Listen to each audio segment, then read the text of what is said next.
So I love old technology. I've got my old Casio synth, my old drum machine, my Nintendo 64, cassette tapes, records, PlayStation 1 games, film cameras.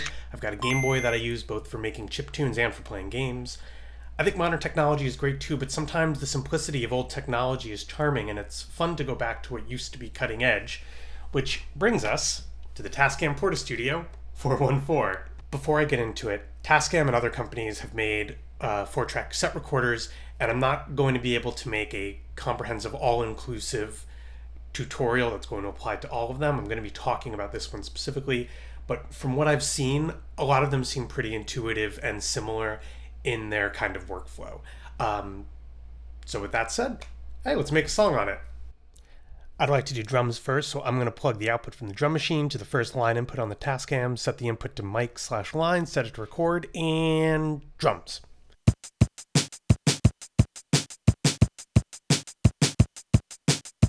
All right, step 2, I'm thinking piano. So like before, I'm going to plug the output from the keyboard into the second input on the Tascam, set the input to mic/line, set it to record, and piano.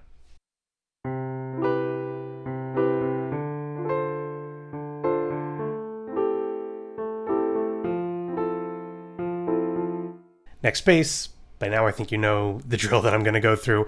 Output to input, mic line, set it to record, bass.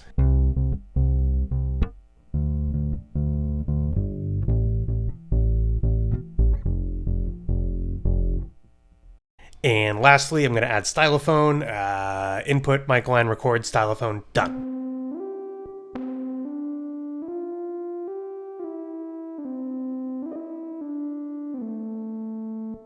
All right, so I know I kind of abbreviated things towards the end, but I think that gives you a decent idea of what it's like using one of these 4-track recorders to make a song.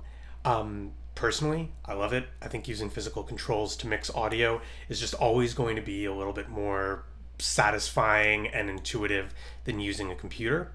And I think that the whole workflow with it is pretty easy to get adjusted to. Full disclosure, I skimmed the manual, I didn't actually read it, but I didn't have too hard of a time figuring out what I was supposed to be doing.